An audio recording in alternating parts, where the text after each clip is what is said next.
We're here with Dirk, who is the creative director on Anno 2205. Hello. We're going from swords and brains to just brains.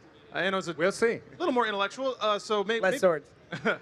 So our audience may not typically be familiar with Anno yet, unless they trawl the Steam sales. So give us an elevator pitch on Anno as a series and how 2205. I just want to say though, this is like the one interview my son JD, which is like now I have total credibility with him because he's a huge Anno 2070 fan. You have a list of questions from him, right? Oh, dude, I got so they're coming in nonstop. Yeah, so your son is the real expert here. Absolutely, he's got so many hours logged on it. Wow, great. So we can hear a little bit, for those of us who aren't familiar with it, though, can you tell a little bit about the Yeah, gameplay sure. mechanic? So the Anno series has been around for quite a time. So this is the sixth installment of the series.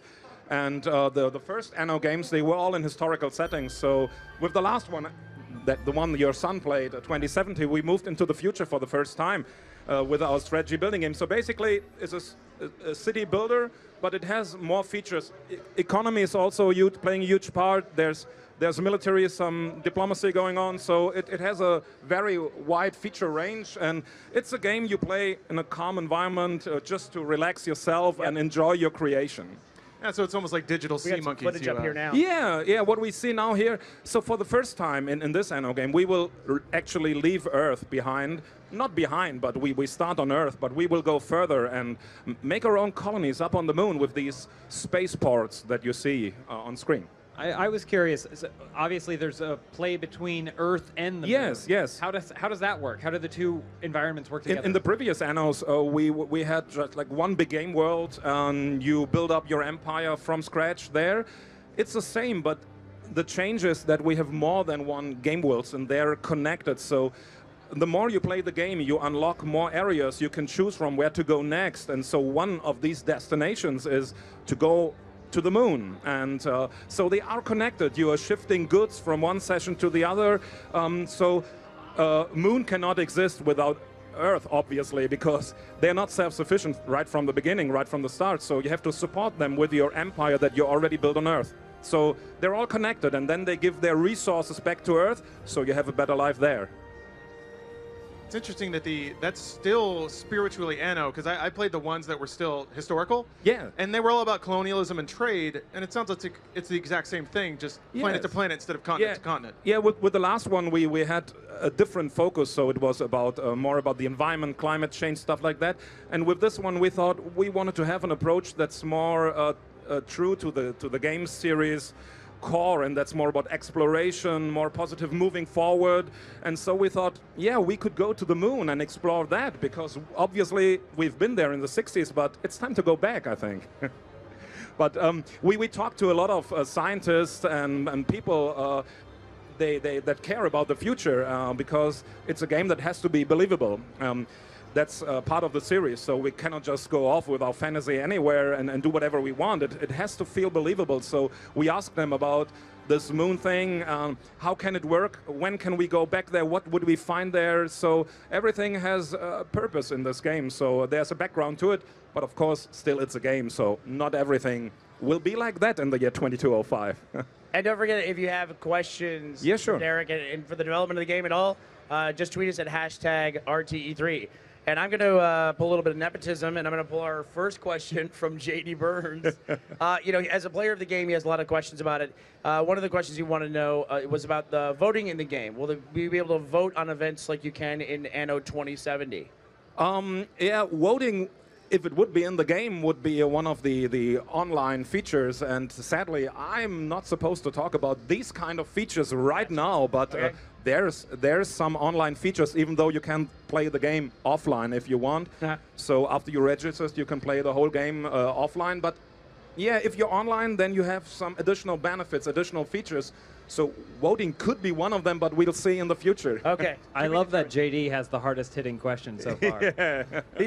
Voting is very important to him. Like, working with factions and things like that. Well, voting is a concept everybody understands, and it's easy to participate. So, yeah, it's a nice feature. We'll see. Hong Kong's still wrapping their heads around it. As a parent, I love games like this because it's like, there's, go out and shoot stuff and everything, but you're watching him build things, and I get to watch his creations, like you said, see the cities that he's built, and it's a lot of fun. And then also he's, young people don't really always have the chance for those interactions, of like politics and things like that. and it's still interesting to them, political machinations, whereas we might be a little more jaded to it. So he loves it. Loves it a lot. And obviously it's a positive game, so you really care about your people, so they have their own needs and you care for them, and then you get rewarded by getting these beautiful cities that you see there. So a lot of detail, and what I was talking about, the flying cars here, obviously, I'm sorry, this will never happen. That's what the scientists told us. Yeah. We will have a lot of stuff, maybe even a space elevator in the future, but flying cars, no, this concept will not work. But know, Elon they're Musk tweeted nice, about so it. we want them in our game. If you want flying cars, play Anno 2205. Well, you were talking about how beautiful the city is. Yes. What can you just graphically the game looks amazing. Can you talk about some of the influences that influenced the architecture of these worlds? Oh yeah, we really did a lot of research with the current architecture, because if you played the last game 2070, from the looks it was even more futuristic. So basically we should have gone beyond that, but we thought it's too hard to relate to that. So we took a step back with this game in the art direction and focused more on futuristic architecture that is there right now.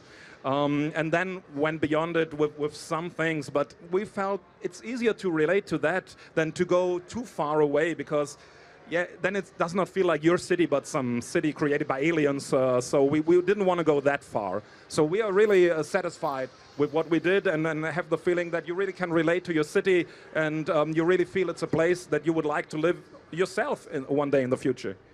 And what you can see here, this is one of the new concepts of the game. It's called the strategic map. So there's a lot of game worlds that you can visit. They are unlocked one after the other. You can choose where to go next. So it's all about player freedom. It's your own choice. And then you can make it up to the moon, as you see here. So the moon is totally different from Earth.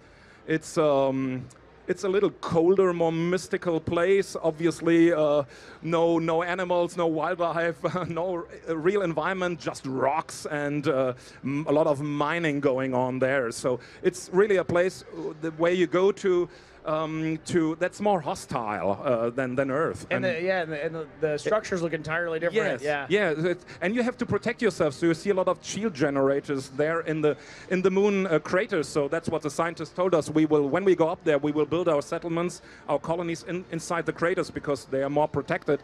And on the sides of the craters, a lot of mining could be going on. So that's what we are showing here. And you see, there's some really big craters where you can build your colonies. When you say you're protecting your structures, what are you protecting them from? From meteor showers coming down. Okay. I mean, even the slightest amount of dust hitting the moon's surface, because there's no atmosphere, can do really severe damage. So you have to protect yourself. If we would build something on moon right now, it would be immediately destroyed. So that's what you do. And also there's radiation. That's also, from the lack of the atmosphere, very dangerous for the astronauts living up there. So you have to protect your people. So the gameplay on moon is different. You have to set up shield generators first. Yeah, and what you see here is that the people can become self-sufficient after some time on moon. So in the beginning, you have to support them from Earth. They need oxygen, they need some food, stuff like that. But later, you can become self-sufficient, because there's ice below the moon's surface. Maybe you've heard that. They discovered it some years ago. So in our future, we will be able to process this later in the game. So there's a lot of research behind it. So we have a question for Twitter, if that's okay. We have a question from somebody who played Anno 2070. It's Jay Bader 112. He's curious, Jay. just a general question, is there any possibility there may be something like space combat now that we're going to other planets and planetoids? Well, something similar, he says, to the naval combat that existed in Anno 2070. There will be combat, but you like to hit the features that I'm not supposed to talk about. Gotcha. But, okay. But there will be combat, like in the previous Anno's games. That's what I can say. But what kind of combat and how it works, we have some new features coming with that, but they will be revealed later. So there will be combat in the game. Don't worry, it will be very nice. But I'm not supposed to talk about it now. Gotcha. Well, Twitter does ask the hard-hitting questions. Yeah. And Lawrence, you played a ton of Anno, right? Yeah, but like I said before, these are all the past ones. I missed the most recent one. Yeah. So yeah, I have an interesting perspective on it, I guess. It's one of those games that you sit down, and it's got that Civ effect. You sit down, and before you know it, your hair is long, your teeth have fallen out, and you're almost dead from starvation. Right. I've always been very interested in the series, but never taken the plunge. Yeah. Is this a good time for me to do that? Absolutely, absolutely. I think it's absolutely the right time. The last Anno, we did a change with the settings, so we didn't change the gameplay so much because we thought the setting changes are already very big for a fifth part in the series. But there's a lot of features and complexity that was inherited from the previous Anno installments. So this time we said, okay, we'll stay true to the setting, just move on another 135 years, but this time we'll really streamline and optimize the gameplay. So it will be easier for people that haven't played the game to join this game. So that's also the reason why we're here at E3 for the first time with this beautiful game, to really tell the people that this is the perfect time to join the brand. It's much easier to get into the Anno game than the previous ones. Mm-hmm. Have you seen the player base shift or change when you guys transitioned from Colonial to future, near future? We had a lot of discussions before we did this change, because we asked the people, what do you want with the next installment? We asked them in the game. And they told us, yeah, you can do everything, but just don't go to the future, you know. But then we had let's go to the future. But we had good reasons why we did it. And then we asked the people again after this game, well, what do you want to do? And they said, well, the same people, you know, stay in the future. But we want to leave Earth. It was really cool, but we want to leave Earth. We want to go beyond that. So we did that. So yeah, there was a slight change. The game became more international in other countries. It grew. But yeah, the core of the gamers, the strategy gamers, they really stayed. They really appreciated it. It's still an Anno game.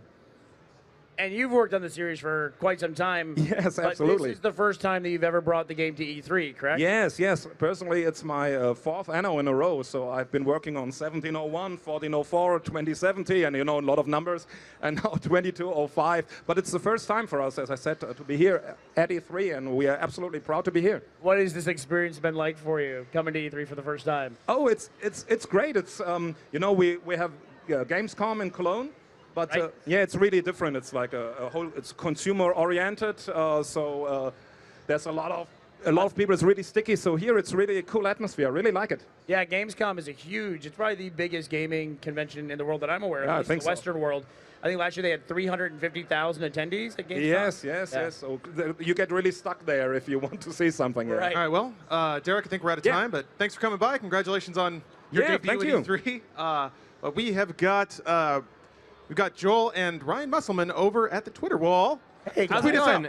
This is Optic J from everybody, how you YouTube, aka Ryan Musselman. We do have a lot of questions about Anno. So the first one we've got is from Ultric on Twitter. Will there still be a lot of interaction with NPC factions in Anno 2205 like there was in 2070? Great question. Yeah, there will be NPCs that you can interact, like the previous Anno games. We invented this feature in 1701, that there were like real persons or NPCs you could interact, like pirates or terrorists or traders, stuff like that. So this will be still part of the game concept. Cool. Awesome. So what advice then would you give to someone who has never played an Anno game but has played city builders before? You mean which one to start with, or? Just any advice for someone who's never played the Anno game To before. get into the Anno game, like how it's different than a regular city builder. I understand, yeah. My advice would be really take your time, because this game is adopting to the pace that you're setting up yourself. So don't hurry. Just do whatever you want. The faster you play, the faster the game will react. So it's really adaptive. So just take your time and relax while you're playing it. That's good advice. That's what I try to do when I'm jumping into any new game, regardless. Martin CEC, Martin Vinchek, actually. Will any of these Anno games come to consoles? He wants to know. Yes, that's a good question. At November 3rd, when this game will come out worldwide, it's PC only, November 3rd, because this really, in its core, it's a PC building game. So for the controls, it would be really a task to do this on console. Maybe one day we'll do this, but for this Anno, it's really focused on PC. It's interesting. We've had a lot of strategy games, and that's always the question is it going to come to console? And with the Xbox controller, it seems like there's a lot more possibility of that now. Yeah, maybe. You're right. Yeah, and so Fierce Razor asks, will there be a series complete edition where you're able to buy all the games? All of them sort of all bundled the games. Oh, I can't say that right now. Maybe. I don't know. Maybe that's okay, a hint of a fair yes. enough. Ginso wants to know, will there be a focus on mod support? On what kind of supports? Mod support. Mod support. We love the mods for the last Anno games. There were really great mods out there that really changed the gameplay experience from the user perspective. For this Anno, we really focused on the changes to this multi-session gameplay. This really, when you play the game, you will see it really changes the core of the game to some degree. So we focused on that. So there is no real active support for this game, but I know the modders will do a lot of stuff with this game, and we are curious to see that, and we won't stand in their way, you know. They can do whatever they want. Awesome right, to hear. That's all the time we got for Anno. Okay. Thanks so much for coming by. Thank you.